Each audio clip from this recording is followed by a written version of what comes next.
Praise lord. ప్రభువైన యేసుక్రీస్తు నామములో అందరికి వందనములు. ఈ దినము దేవుని వాక్యంలో నుంచి ద్వితీయోపదేశకాండం 15వ అధ్యాయము 7వ వచనం.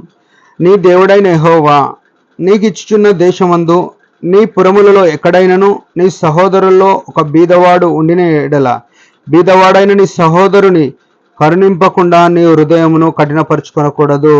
నీ చెయ్యి ముడుచుకొనక వాని కొరకు అవశ్యముగా చేయి చాచి వాని అక్కర చొప్పున వాని అక్కరకు చాలినంత అవశ్యముగా వానికి అప్పియవలెను. ప్రభునందు ప్రియమైన వాళ్ళరా, సర్వ కృపానిదేగు దేవుడు, శాశ్వతమైన ప్రేమ చూపిన దేవుడు,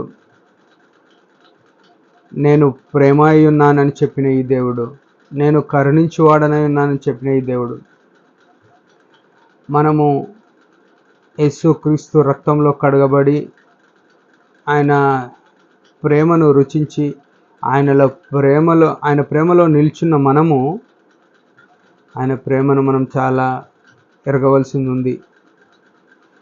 ఆయన ప్రేమను మనము పూర్తిగా ఎప్పుడు తెలుసుకోలేము, తెలుసుకున్న జాలము. ఆయన ప్రేమ అంత పెద్దది. ఆయన ప్రేమ, ఆయన మంచితనమును మన జీవితం అంతా కూడా గుర్తించుకోలేము. అందుకే కీర్తన 49:9 వచనంలో ఆ మాట రాసినారు. ఏమనంటే, మన పాపముల గురించి క్రయధనము, ఆయన చేసిన త్యాగమును అది ఎన్నటికీ తీరక ఉండవలసిన రుణము అని రాయబడ్డది. ఎంత ప్రేమ ఉంది చూడండి ప్రేమైన వాళ్ళ. ఇక్కడ ఏమంటున్నాడంటే, ఈ అధ్యాయం అంతా కూడా చూస్తే ఎంతో స్పష్టంగా నిన్ను ఆశీర్వదిస్తా అని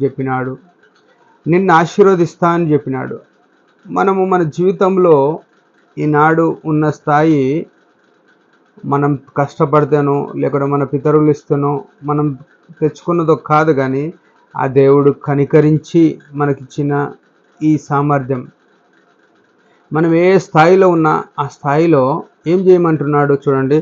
ఏమంటే 7వ వచనంలో చూస్తే, నీ దేవుడైన యెహోవా నీకిచ్చుచున్న దేశములో ఎక్కడైనను దేశమందు పురములలో ఎక్కడైనను నీ సహోదరులో ఒక బీదవాడు ఉండిన ఎడల బీదవాడైన నీ సహోదరుని కరుణింపకుండా నీ హృదయమును కఠినపరుచుకొనకూడదు, నీ చెయ్యి ముడుచుకొనక. అసలు ఎంత విచిత్రంగా ప్రేమ చూపిస్తున్నాడు ఈ దేవుడు. ఇట్లాంటి సున్నితమైన మనస్సు ఎప్పుడైనా మన బతుకు దినంలో ఉందా మనకు అని ఆలోచన చేయాలి. మన చుట్టూన్న సహోదరులలో, అంటే మన సంఘంలో ఉన్న విశ్వాసులు ఉండొచ్చు, లేకపోతే మన రక్త సంబంధులు ఉండొచ్చు, పేదవాడు బీదవాడు ఉంటే వానికి ఏం చేయాలంట, వానికి సాయం చేయకుండా నీ మనస్సు కఠినపరుచుకొనకూడదు. ఇది మనం చాలా జాగ్రత్తగా గమనించాలి. మారు మనసు పొంది సేవ చేస్తూ పరిచర్య చేస్తూ సంఘ పెద్దలుగా దేవుని యొక్క శరీరంలో పాల్పొందే మనము ఎన్నిసార్లు మన దగ్గర డబ్బు ఉన్నప్పటికీ, మన దగ్గర మన సహోదరునికి కావాల్సినవి మన దగ్గర ఉన్నప్పటికీ మనం ఎన్నిసార్లు లేవు అని చెప్పి బొంకి అబద్ధమాడి మన హృదయంను కఠినపరుచుకున్నాము.